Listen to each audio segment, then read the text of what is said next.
welcome to Video Game Bullshit. Hey, this is, I don't know, episode, what is it, like 3, 4 now? I don't even know.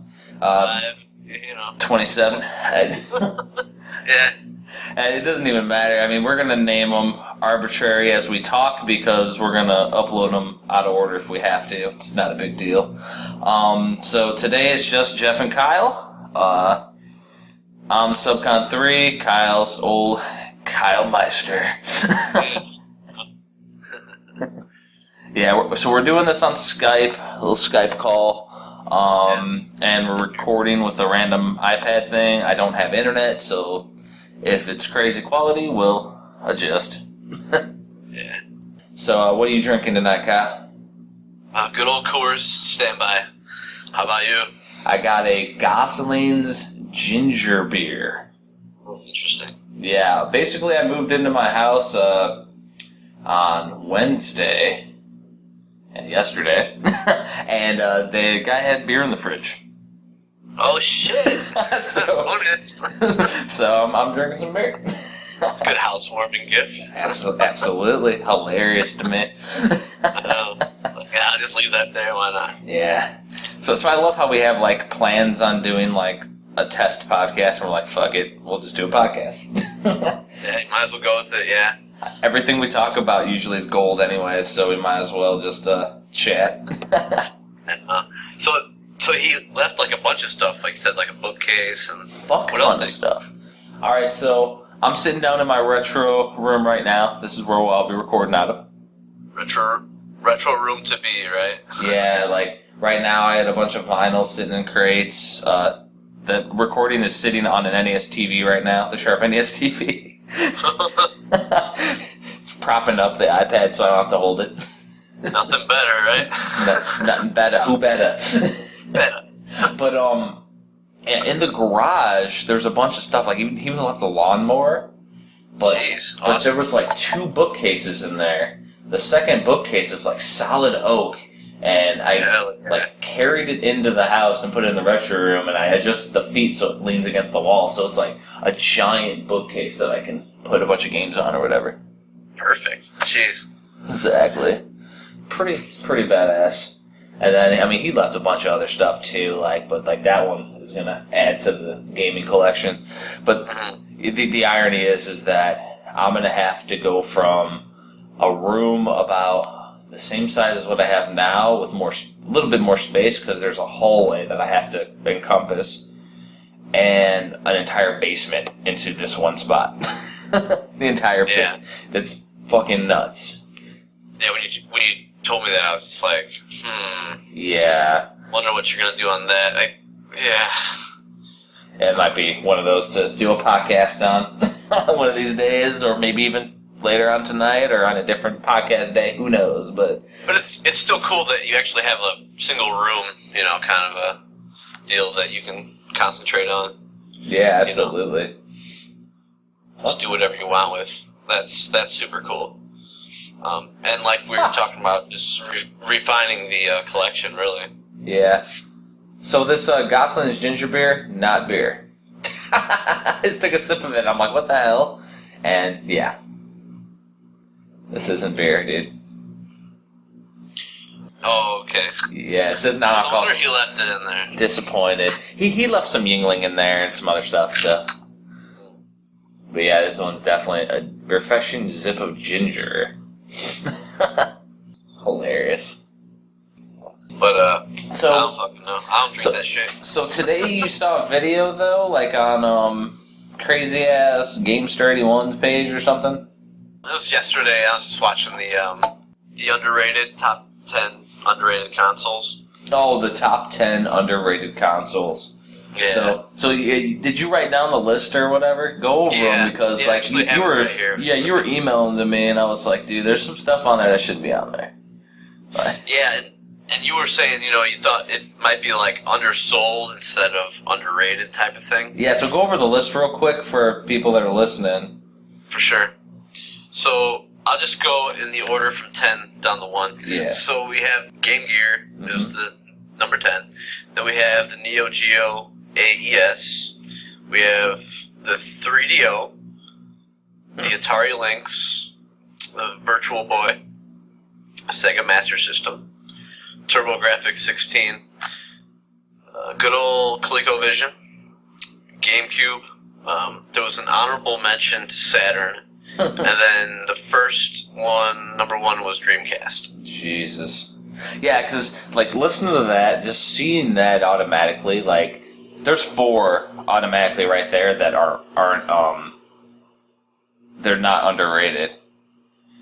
Like, the the first thing that glares out, Neo Geo AS, is not underrated. How many people talk about it just because it was too expensive for them to buy it? Yeah, and they call it the Ferrari of game consoles. So there's a reason.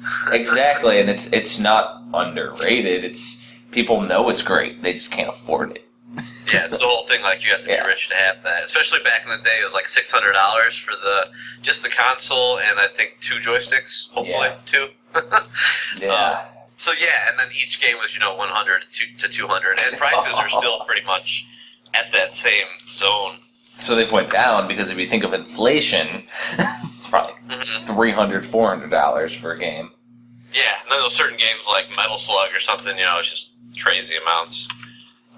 But yeah, I mean, we all know that system's awesome, so that's not underrated at all. Like, that's one of the most revered. That's an arcade in your house, so how is that underrated?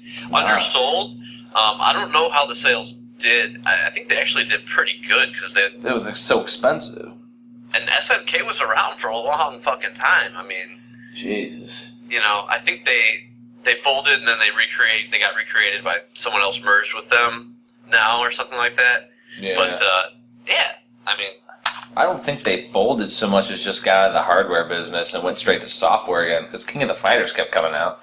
Yeah, like someone bought them out, basically, I think, and then I'll have to look into it. Something we can mention in the next podcast. So the other ones that I had in here, Virtual Boy, how is that underrated?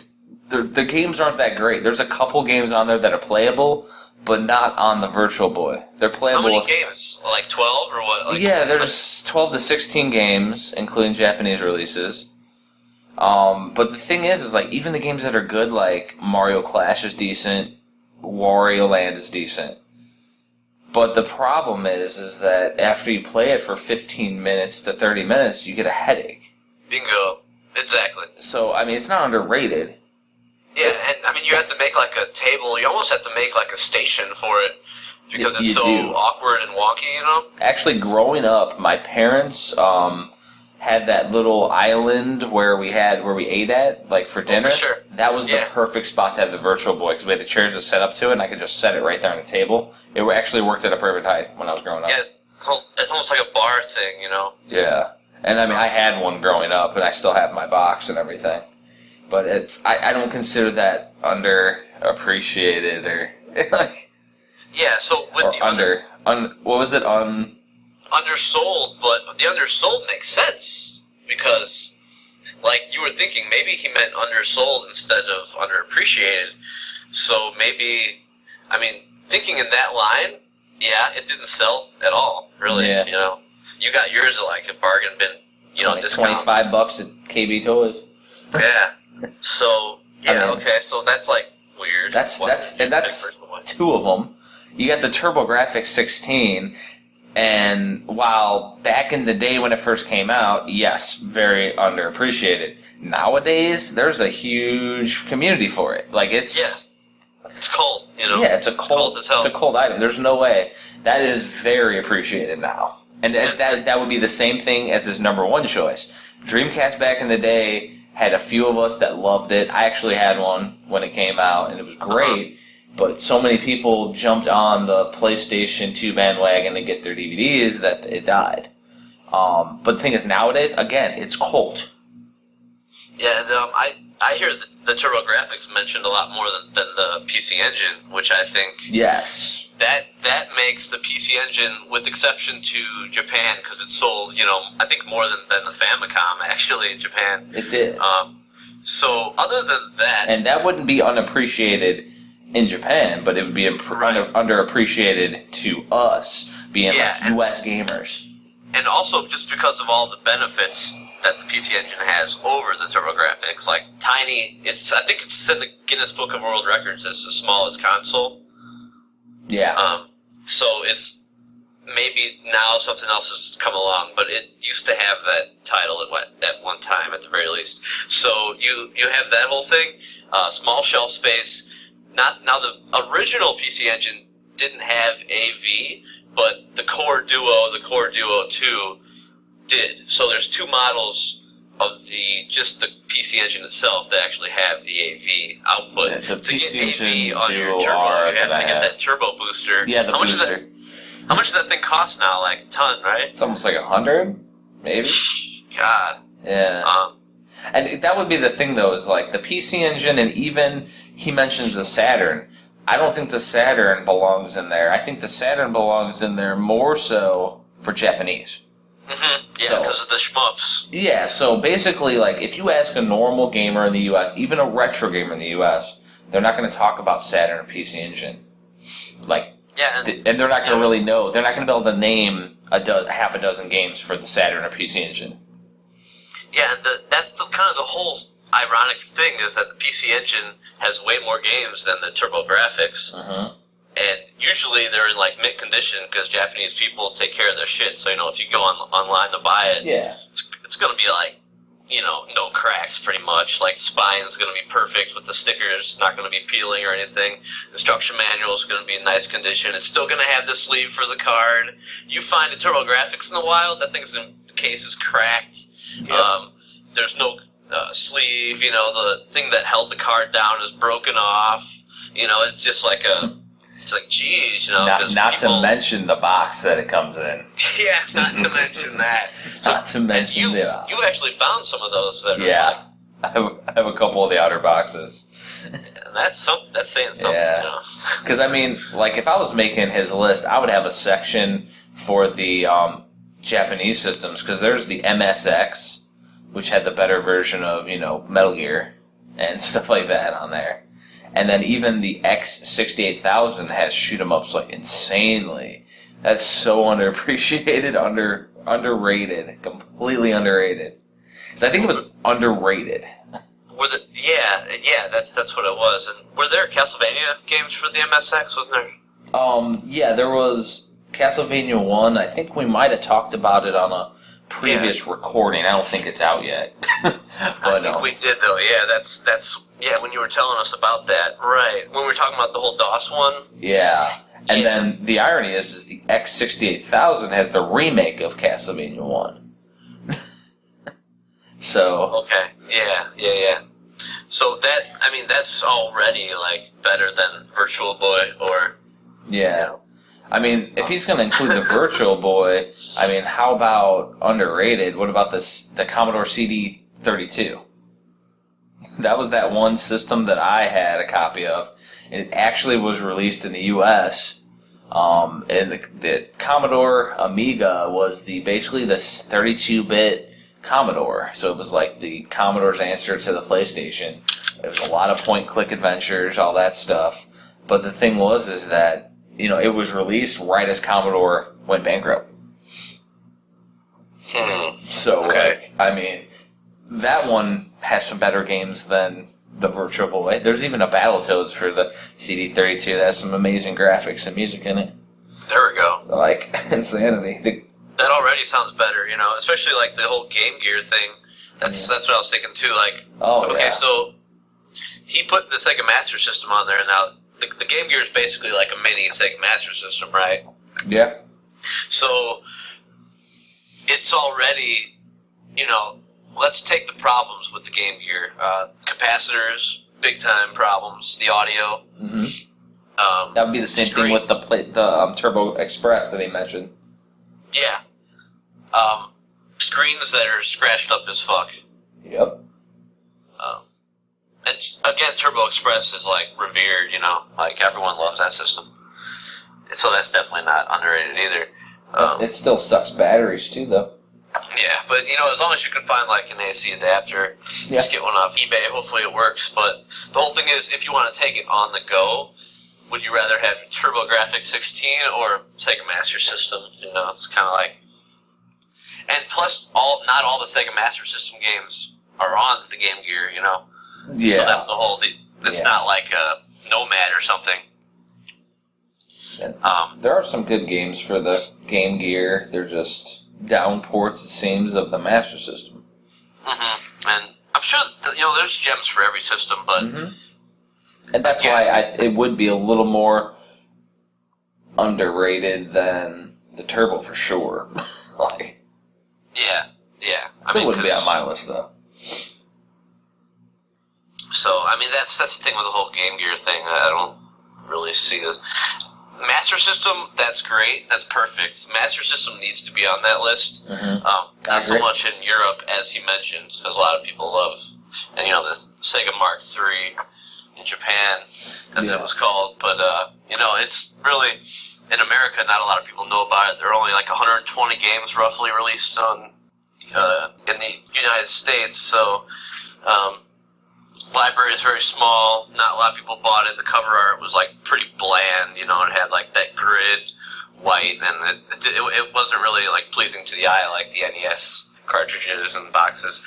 Pretty so that should be on the list. I agree with three things that he had on the list: Master System, ColecoVision. Definitely. Absolutely, ColecoVision. Definitely. And believe it or not, the GameCube belongs on that list. Yeah, he's definitely right on that. The Dreamcast too. And he didn't even mention it though. I really the Dreamcast though he says it's underrated. I think the Dreamcast is almost the way people hold it in such high regard. It's almost overrated. I remember Retro Gamer actually petitioned to be able to add that to Retro Gamer early before they were allowing games of that era. And if you want to go really, really deep down. To say like stuff really people don't know shit about. How about like Neo Geo Pocket Color? Neo Geo Pocket Color belongs on that list, 100%.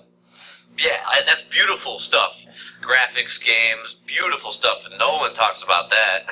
Exactly, that one absolutely belongs on the freaking list. Yeah, and it's like stuff like, I mean, like even the GameCube. Like he didn't even mention that. Technically, that generation, it was the most powerful console. And it was the least bought, because people just wanted to go with the PlayStation 2. Did you say, like, it was really hard to program for, something like that? The GameCube, I think it was still pretty difficult, just because of how they were trying to do that whole technology with the disc and all that. And it took a while for all the developers to unlock the potential, and then once they did, it was amazing. But it was like past... I think so, and I think a lot of developers still had a bad taste in their mouth from the Super Nintendo days when Nintendo was locking people in, and then the next generation decided to stick with cartridges, and people like Square decided to jump ship to PlayStation because with Final Fantasy VII they needed the disc-based technology for space. And they could do, 3 discs and be able to have a giant RPG, whereas you couldn't do 3 cartridges. It would break the bank. Because Nintendo was still making them in-house and charging up the ass. Gotcha. Yeah. I mean, okay, and then, the GameCube definitely is on that list for sure. Yeah. Neo Geo Pocket Color, without a doubt.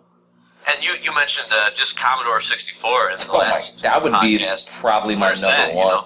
That would be my number one. And he asked people on Facebook, Gamester did, what would their recommendations be, and I put Commodore 64 and nobody responded.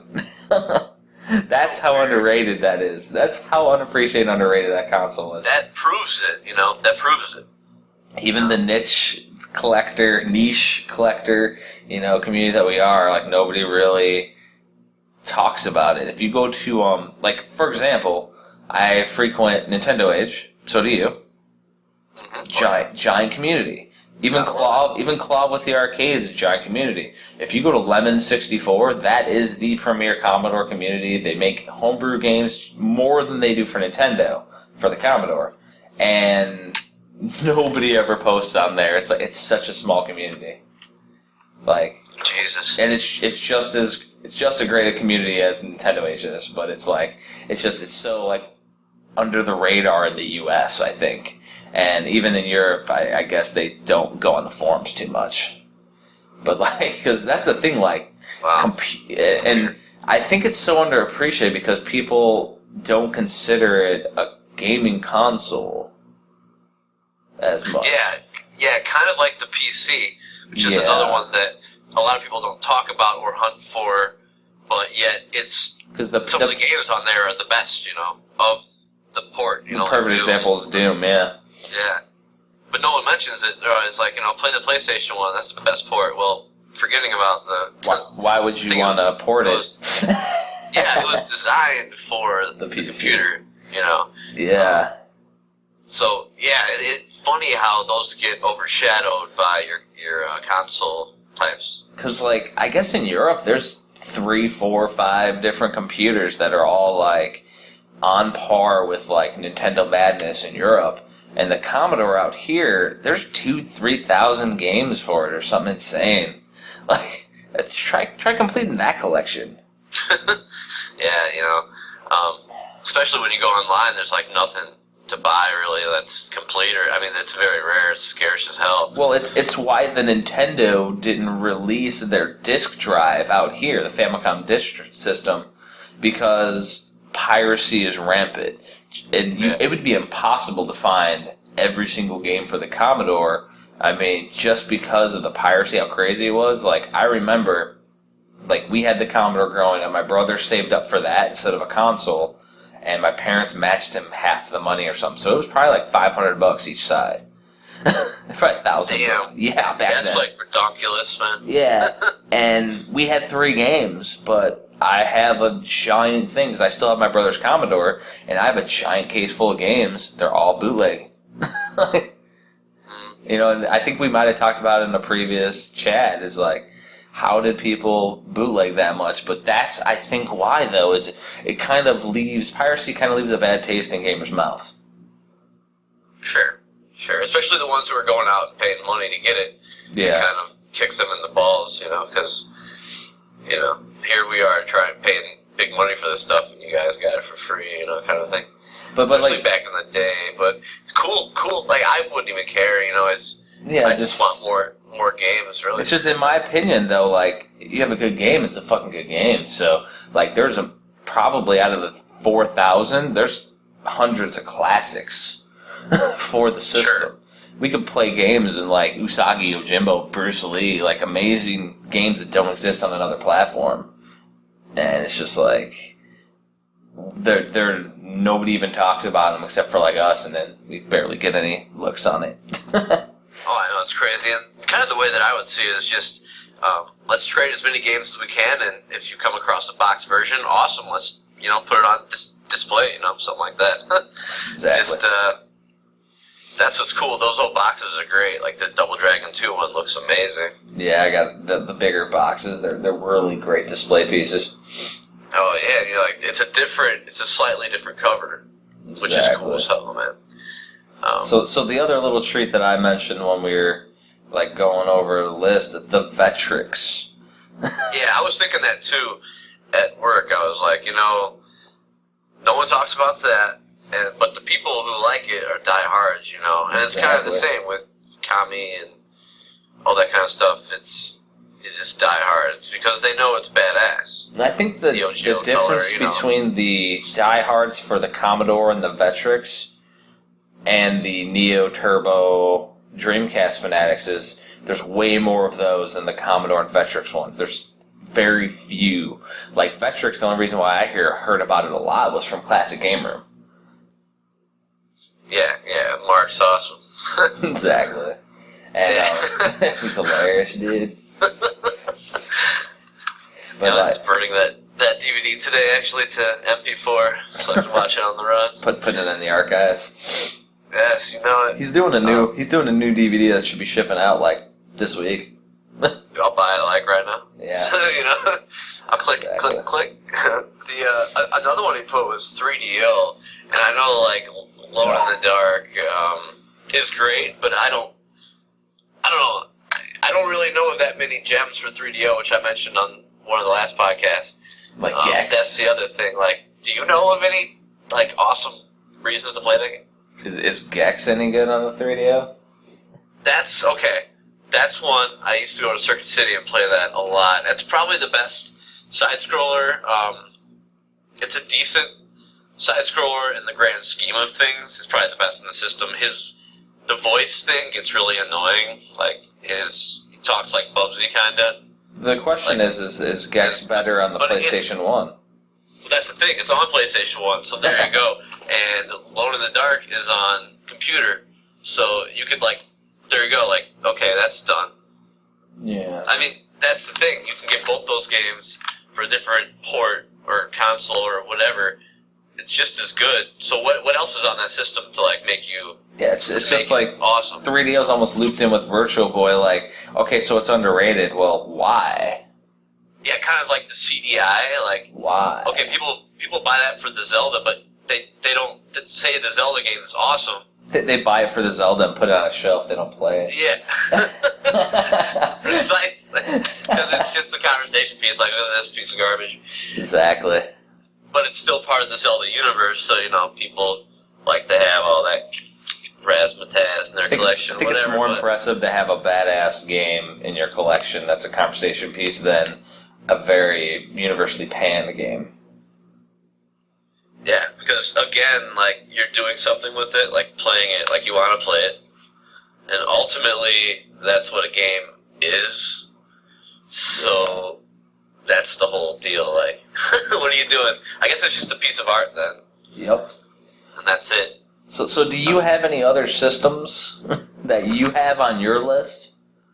Now, I was going to ask, like, as far as the Saturn goes, isn't there a way that you can play the Japanese games on the United States version? Yes. The action replay card that goes in, you put it in the back little memory expansion slot, it actually unlocks that. I have that in my Japanese one to play US games. How much is that, Oh, I think it's over 100 now. I got it for like 20 or something. Damn it, that sucks. Because I have a Japanese Saturn, but... Yeah, me too. It would just be nice to play anything, region-free. Conversation piece. I have a white Japanese Saturn. Looks amazing. And mine's like gray. Yeah, yours is the standard. Mine was like some kind of white edition version. I don't know. That's pretty sweet looking, though. Both of them are nice. But yeah, so... That's how that works. I'll have to check on the price on that. It's probably through the roof. I figured it would be. You might be able to find it cheap if you hunt on eBay a little bit.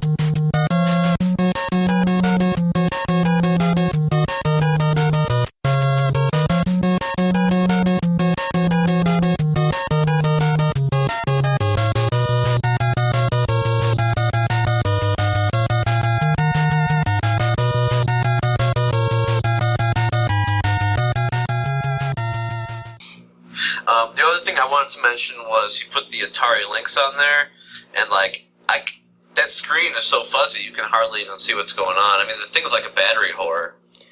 Again, though, what good games are on the Lynx? I would like... It all comes down to the games, ultimately. I think there's like what's going on. A gate of Xenodon or something. It's like a shoot 'em up, and it's not bad. There's also a homebrew game called Zaku that I have for the Lynx. But the thing is that he didn't mention this. You know what I mean? He just said, "Oh, this is my list." Like, give a little justification, man, because otherwise, people like us are going to overanalyze it through our bullshit podcasts. And well, the thing with like the Game Gear, he said like columns, but I was thinking, well, number one, just get columns for Genesis, or the arcade. Way better and super cheap still. Oh, and then if you want to play it on the go, which is kind of the point, I guess, of a Game Gear, just get like an app. I'm sure there's like 1 million column games now online for free. You know, and is it truly portable when you got to carry a backpack full of batteries? The thing's huge. I mean, it's basically like an artifact now of like the past. It's like those '80s phones. Yeah. Like you're not going to use it like in a practical way, so that's why it gets scratched off my list. The Game Boy you still can, because the Game Boy Color especially is pretty nice. You can still put that in your pocket. That's one that I can see, but other than that, well, and like 3DS, right? It's pretty small, or PSP, one of those. I would say almost even better than Game Boy Color would be the Advance. Yeah, those are like sizable, but the Game Gear SP, links are like huge. I mean, they're huge. But like the Game Boy Advance SP is like, it folds in half. It supports all Game Boy games. Well, that one's nice. I know what you're talking about. Yeah. You have like a Zelda one. That's badass. Yeah. The one that I have is the SP that I have, the fold one. I have the Nintendo looking one. It looks like an NES controller. Oh, okay. I think the Zelda one maybe is the Micro. Okay. Micro. I got you. I think that's backward compatible. I don't know 100% on that one. It might not be, but because it's tiny. But the other one though, the SP has a little bit bigger screen than the Micro, but it flips, it folds to protect the screen, and is backward compatible with everything. It's just the Game Boy and Game Boy Color games stick out a little bit. They still play, and it's not like an issue, right? And the screen's backlit. Beautiful. That's most important. Yeah. That's the problem with all these. There's even some better screen ones that fetch a lot of money online. Like, because the one I have, I guess it's backlit enough, but there's ones that are really good. So. Yeah, if the size of those is almost like the PC Engine LT, you know, and that's like carrying a PC Engine around. That's I can see that's one thing, but carrying around a portable thing with all those batteries, I just don't see it happening nowadays. Yeah. So that's why those don't really make sense to be on the list. I mean, in my opinion. Exactly. Now, ColecoVision, hell yeah. There's a lot of classics. It didn't sell very well, but everything on there is pretty damn quality, you know? Mm-hmm. Yeah, everything on there is pretty good. There's a lot of good colors. I always remember the vibrant colors of the ColecoVision. For sure. Yeah. Bright. Yep. I mean, yeah, and I got a couple of systems on my little list that I scratched on a cocktail napkin. Nice. but I got some systems on there, some newer ones, because there's some newer systems that are underrated. And, well, first of all is the PSP. Mm-hmm. Everybody kind of thought that was like a shit system, and it was more powerful than DS. You don't hear about it. No one talks about it except you. That's probably why I hear about it. Other than that, no, I would never even know it existed. And that's the one with like Dracula X and like that River City Ransom deal, ain't it? Yeah. And like that already makes it Ultimate totally Ghosts and Goblins. And then you were telling me there's a way to put it onto your TV, right? Oh yeah, there's a way to put it on your TV with HDMI.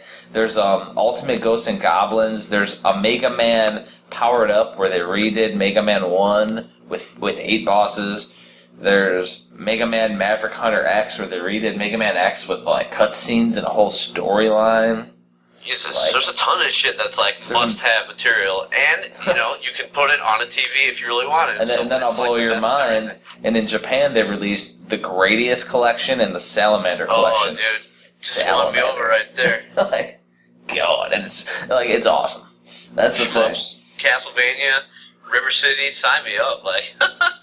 And then on the other side, I'm long overdue on one of those puppies. Yeah, they're cheap. The other side of things is that there was a heavy homebrew community for it that kept hacking it, so you can play everything on it. So if you're on the go, that might be the system to have in your pocket, because then you not only do you have a chargeable battery, but you can have every NES, Super Nintendo game, just have a giant memory card in it. Yeah, so I think you had the PC Engine. I think we were playing like Jackie Chan's Action Kung Fu or something, ain't it? One day. Oh yeah. See, that's amazing. You can play that like on a plane. You kidding me? Oh yeah. I'm happy for the rest of my life. That's all. I just need some of those PC Engine games. I'm good. Exactly. That library is so like fantastic. Exactly. It's a freaking amazing thing. That's why like the PC Engine just needs to be talked about too. It's craziness. But yeah, PSP was like last generation, but like what else you got? The PSP has a successor called the PS Vita, and it's out right now. And nobody fucking plays it. Yeah, what's that all about? I know like nothing about that except the name. Okay, so it's basically a super powerful PSP. It is compatible with like PS3 games or some shit. Like insanely detailed games. There's cross compatibility with other games. Other stuff like, I don't know, like games you can get on the network on PlayStation. So I could get like a PS4 game on the network game, like a downloadable one. And my save through the network can be loaded onto the PS Vita, and I can play it on both. Here. So yeah, it's pretty awesome. Yeah, that's sweet. Exactly. So yeah, that's a plus. Yeah, so it has that, and then apparently you can play like the screen with your TV or something, and actually have like Vita games like on your TV with PS4 or some shit. I don't know. Weird. Yeah. That sounds crazy. If you can get it to work, you know. Exactly. Pretty cool, but yeah, no one talks about that one at all. No, if you think something's underrated, like that's out right now. How big is that thing? Like, it's the same size as a PSP. It has 2 analog sticks, though. That's cool. The games come on little micro cartridges, like little like SD card looking cartridges. That's real small. Yeah, like they can get lost small. yeah. Eat them. Yeah, like what the hell? Accidentally swallowed that. Exactly. But like, yeah, but the thing is though is that like the games on there are outstanding. They look like a last generation console, and you can hook it up to a TV with the PlayStation TV. Gee, so there you go. I mean, like, boom, on the go, in the house, Yeah. hook it up. Yeah, and it's like that. Nobody talks about that one. That's super underrated. Can you tell me you'd rather be playing your Links than that, or like? Yeah. I don't know. It's just totally like. It almost seems like he rushed this list, or he meant unsold or something. I don't know. Yeah, Instead of unappreciated. I don't know. Yeah, it's weird, and I mean the thing is too is that I mean maybe where he's from, it's a little more underrated than where we're from. Maybe, I don't know. Maybe that's Devil's advocate. I don't know. Well, the one thing with him, I never see him play the games a lot. I mean, that's the one thing that is the curiosity. It's like he'll show you a game, but it'll be like 15 seconds, and it's just like, well, I didn't even get to see any of it. It's like, here it is, okay, done. Well, the perfect example is that he showed like he didn't really talk about games the whole 10 list of 10. Or he just like in passing kind of thing. Yeah, exactly. Like he put the card in and was like, oh, cool, and then like turn it off. Yeah, it's super weird. Yeah, like a lot of people, I think they play the newer gen games all the time, but the older gen games, it's like they have a fondness or love for them, but to actually put that cart in the system and play it for a long period of time, I don't know if that happens as frequently as, I mean, even with me, you know, like I need to do it more, and I think that's why we're gonna start giving ourselves, or maybe even each other, homework assignments. Bullshit homework. That's what because that's perfect segue into it. Like, yeah, I'm guilty too. Like, absolutely. I mean, that's so perfect example is actually because I'm like minimalistic right now. I actually played some games today, so we'll go over like right now like some of the games we've played a little bit recently, and then we'll segue into the homework. So today I was sitting down here in the room. I was like, fuck it, I'm going to plug in the Vectrex, make sure it still works, because I brought my Vectrex with me, didn't let the movers move it. And I fired up, I was playing Berzerk for like an hour and a half. Love that game. And Berzerk on the Vectrex, vector-based Berzerk looks so amazing. The controls are perfect, like it's really, really tight controls. Every game on the Vectrex has super tight controls. So, I mean, it is awesome. I was like, lasting a lot longer than I do in the arcade. So now is a controller like it's inside it like a little like comes out of the bottom, right? Something like that. Yeah, on the bottom there's like a little button you press, and you can flip out the controller. And there's actually it plugs in though into the system, and then you can actually plug in a second controller. Oh no shit! Yeah, so you can have 2-player because Berzerk's 2-player. Yeah, I've only seen it a few times, but I never really like played it for that long. Maybe a few minutes. Yeah, I mean, I had it sitting out, but I don't think we really ever played it when we would hang out. There's so much. I mean, Jesus Christ. Yep, that's going to be one of the themes of one of our next podcasts is, having too much. so what? I think. Yep. Yeah. Go ahead. Well, yeah, I think we all put it away for like a rainy day, but we don't know if that rainy day is going to come. Like, Exactly. I'm putting this away because I'm going to want to play this someday, but the reality is, like, are you really, is that day ever going to happen? I mean, who knows? Yep. So you've been playing anything new recently? Just been messing with the Rockin' Cats and... Rockin' Cats, nice. Yeah, I've just been messing with that. The game's just so fun. So I'm going to see how far I can get with that one. And Alone in the Dark, just messing with the wiki page, just add more stuff to it. There's a few other guys on there, so just playing the game and seeing like weird nuances and details and stuff like that. You know, what happens when you do this or that, and just how kind much of time mastering that side of it. How much time have you played Rockin' Cats so far? I'd say I probably popped it in like half a dozen times, I'd say. Okay. Because, I used to rent Rockin' Cats as a kid from the store, so I'm, like, ridiculously good at it. And, oh, nice. Yeah, like, I got my personal copy, I want to say, like, 4 years ago when I was in training out in, I think it was Georgia or something, and I found a copy of it pretty cheap, and I played it, and I, like, in an hour or two beat it. Like, first time, first continue. Yeah, it's not even like that hard of a game. Yeah, it was like that game and Felix the Cat I got in the same store, and I beat both of them. Like, super easy. They're awesome. I love the punch mechanic in that game. Yeah, I mean that's why I think I keep coming to it. I haven't played it all the way through. It's not even usually. That's the other thing. It's not even usually me trying to get to the end. It's just me getting another like interest in my head. Yeah.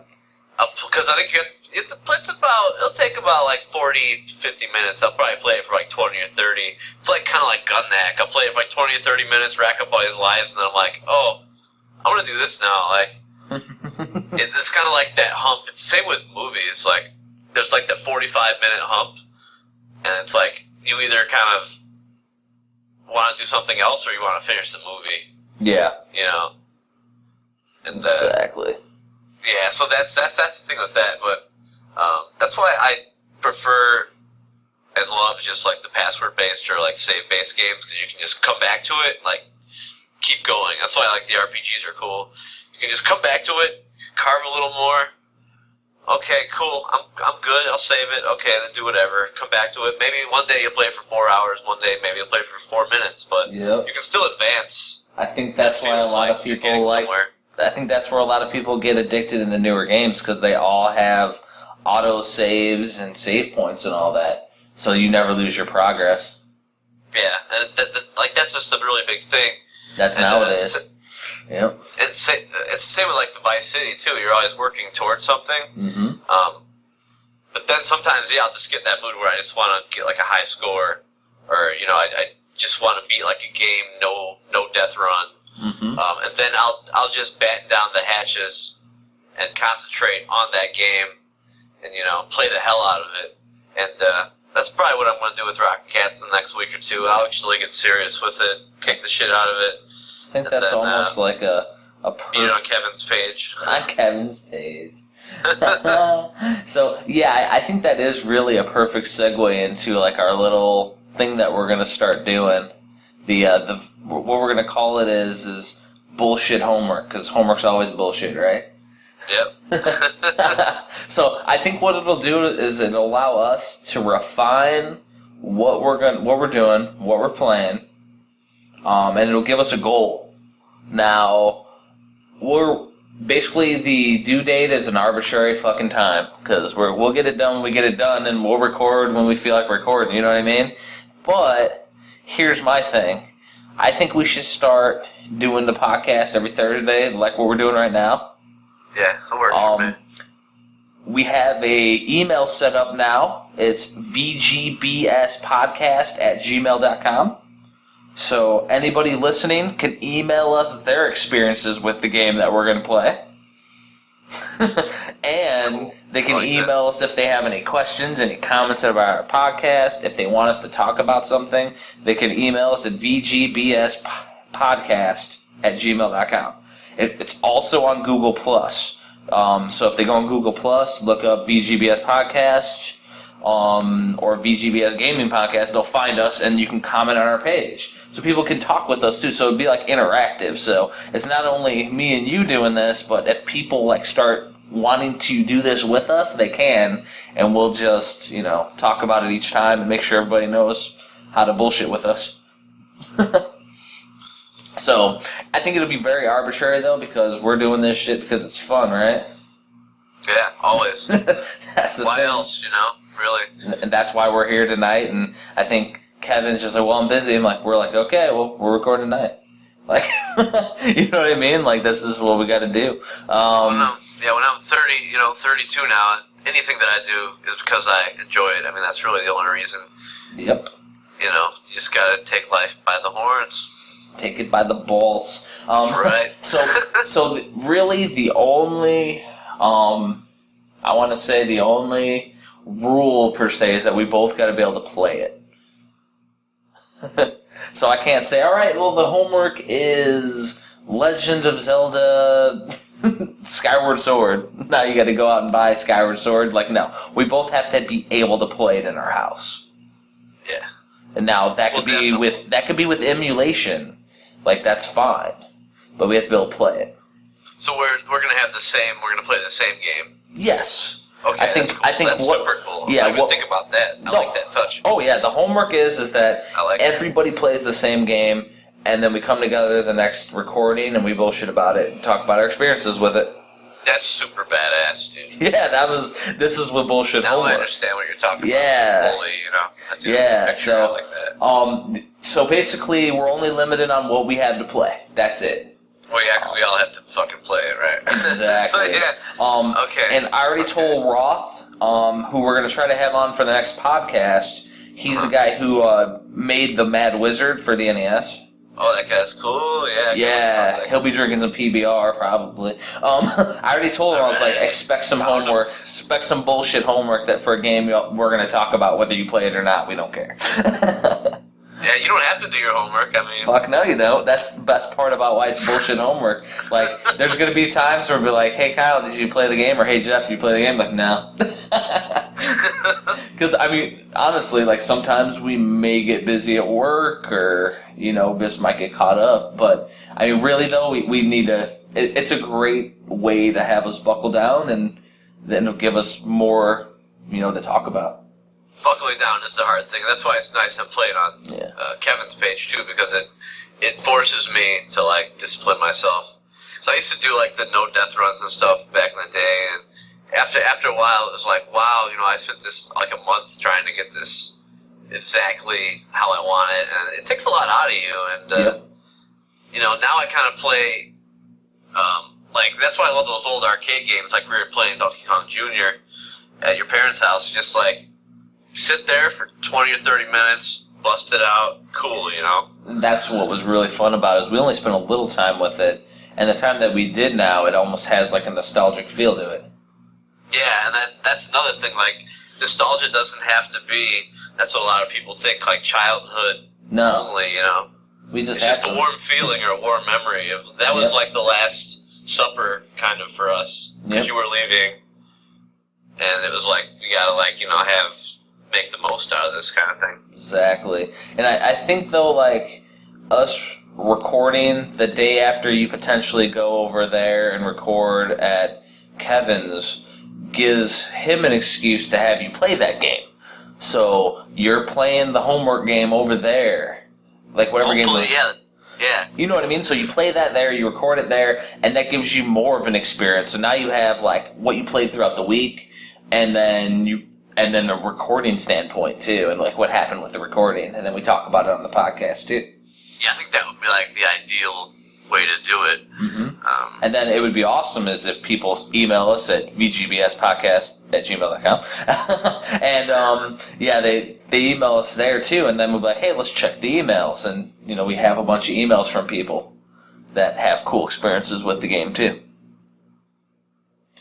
I think that would be an awesome thing, and it would allow us to all get in the gaming thing. It's not like a scoreboard or a high score thing where we're all trying to like ranking people based on score. No, we're just going to talk about each other. Yeah, we're just talking about our experience with a game that maybe we haven't sunk enough time into, or that we haven't really played. Mm-hmm. So, I mean, so this week though, we're going to be a little limited because I'm not getting my goods delivered till Monday. So I'm out of it right now because out here we record on Thursdays. But we're not going to upload until, I would say we should upload our podcast like Sunday, Monday. So that way every week somebody has something new to listen to that first day of work. Mondays fucking suck, so it would give them something to look forward to. They got some video game bullshit. Yeah, they got some video game bullshit every Monday to listen to. That's nice. So whether it's Sunday night or Monday morning, that's what I think we should try to shoot for. If we got to scale it back later, like we talked about before, like we're doing this because it's fun. If we got to scale it back, we'll scale it back. But I think right now, like we're on fuego, on fire, and I think we'll be able to have plenty of content for a while. Oh yeah, as long as I can. We're the bullshit masters. It's like the perfect name. As long as I can see, yeah, we're gonna be good. Yeah, exactly. The only thing is that because I just always recall like me and you had podcast long talks, like 4 or 5 hour long talks on the phone before I was out in Indiana, and we would just chat for a long time. And now we have a way to do it for posterity, which is even better. Yeah, preserve it. Exactly. So, the games, like I have the Vectrix here. I can play that. I have my NES TV, but the problem is that I don't have a working NES controller. No shit. They all got packed up, and I got a broken one that I got for free. A broken dog bone that I hadn't fixed. So, I don't think the Sharp NES has AV in the back of it. If it does, I don't think it does. I think it just has like the normal Cat 5 or whatever, the cable connection. That's all it has. What are you thinking? So what I have is my Nintendo 3DS. Just clicked her open. On the 3DS, I was an early ambassador of it, which means I got my 3DS right when it came out. What Nintendo did was they gave me 10 Nintendo and Game Boy Advance games for free. Ooh. So I have now some. It pays off. Exactly. So I have a couple games. There's a few on here that I have Legend of Zelda on here, Mario Brothers, Super Mario Brothers, stuff like that. Like, no, we don't know stuff we know. We've played those too many. But there's 3 of them or 4 of them on here that I think would be good nominations. Okay. And then next week, I'll be back to normal. I'll have all my shit and I'll have every game at my fingertips. It's on, yeah. So my examples, we have Wrecking Crew. Which is one I haven't actually played that much. Me neither. I haven't either. So that'd be a perfect one. Balloon Fight. That's one I played a lot, but I fucking love that game. Yeah, so if you played that a lot, I really haven't, but on the other side, there we go. It's kind of like Joust, a glorified Joust. Yeah, it is. And then it has that awesome other mode, the balloon trip. Yeah, balloon, trip or something like that. Mode, yeah. Ice Climber. That's another one. I play that one probably almost as much as Balloon Fight. It's really great. The jumping, you have to get used to, there's a weird jumping element to it. The arc is weird. And then Wrecking Crew, I really haven't played a lot though. Yeah, and then NES Open would be the other one. Like I played that a lot as a kid. Yeah, that game's awesome. but like I wouldn't mind giving that a dedicated week. That'd be cool. Yeah. I would say the bullshit homework should be Wrecking Crew though. Yeah, let's start with that first. First thought. So yeah, let's. Agree. Yeah, because I mean, Wrecking Crew, that's like a little platformer puzzle game, and you break stuff with the hammer. You're Mario, and he's a carpenter in this one.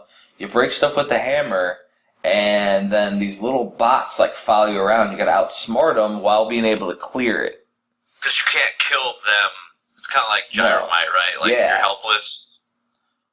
You can't kill or get touched, kind of thing. Exactly. So fragile times. Yeah, we'll just have to. What we'll do is we'll play it and see how far we get. I don't know if it's beatable. We'll have to research that during the week. It'll give us an excuse to research the game. If it's we'll see how far we get. We'll try to beat it or get as far as we can and talk about how hard it was or how easy it was or whatever. It'll be fun as shit. Yeah, I always thought it was like kind of the precursor to Rampage. I don't know if Rampage the arcade when that came out, but I'm just saying like those two games remind me of each other.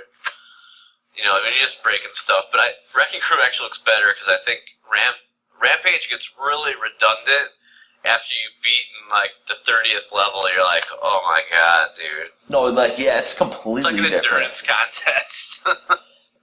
Yeah, it's completely different than that because Rampage you're just knocking down buildings, whereas this one like it's more of like a puzzle-based thing where you have to hit stuff in certain succession, otherwise you're gonna make it so you can't clear the level. I remember I used to have that happen. So wow, yeah, like Rampage like folds in on itself because you can never die. Yes. And it just keeps going, so you get so bored that it's just you stop playing. I've never beaten Rampage on the NES. But you could. Yeah, it's a funny. But I could have. Even when I rented it, like for the weekend, I still didn't beat it. It's like inverts itself. It's funny. And that's the thing. That's why a game needs challenge. You know, like proof right there. All right, so this one was an easy week. So the video game bullshit homework then is Wrecking Crew on the NES. And any listeners that want to join, VGBS Podcast at gmail.com. Just go ahead and email us, tell us your experiences with the game, and I mean we'll read our favorite ones on the air. I mean if we get any. But I mean I think we're up to like 10 subscribers now or something, which I mean we haven't really like publicized it except for me posting it on a few pages on Facebook. So I mean I think podcasts are kind of viral, and the fact that if we keep releasing content, people will start tuning in. I think so, and the fact that there's not so many right now, it's not like oversaturated yet. Like YouTube's like way oversaturated.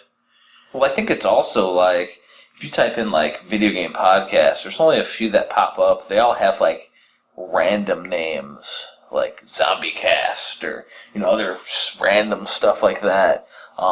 Yeah, because there's people like Gamester81 has a ColecoVision podcast. That's where I posted the comment that, hey, we're doing a podcast on your little article. But it's like some ColecoVision one. I never heard of it. When I first got the podcast app on my iPad, I searched for video game stuff, and I added everything pretty much, which is probably why we have 10 subscriptions. And I added everything, and I only kept around the ones that I liked, but there's so many that I've kind of heard about that don't really exist. So, like the ColecoVision one, for example. So, yeah, it's just kind of sparse right now. And plus, I think people that's what I like to do. I like to listen to like something while I'm eating or doing something. And then, like with YouTube, the videos are kind of like 5 to 10 minutes, so you can't just walk away. I mean, you have to come back, check back, and put on like a new video, unless you have like a playlist or whatever. But it's just cool to listen to people ramble. with the wrestling, I love listening to the Jericho and the Stone Cold podcast, especially when they have good-ass guests, man. It's so good. Yes, the guests. And we've always loved the documentaries, too, like watching even a video game documentary or a horror movie documentary or, a wrestling documentary. Like, I enjoy those because you hear about things and you hear, like, little hints and tidbits about something that you may not have known.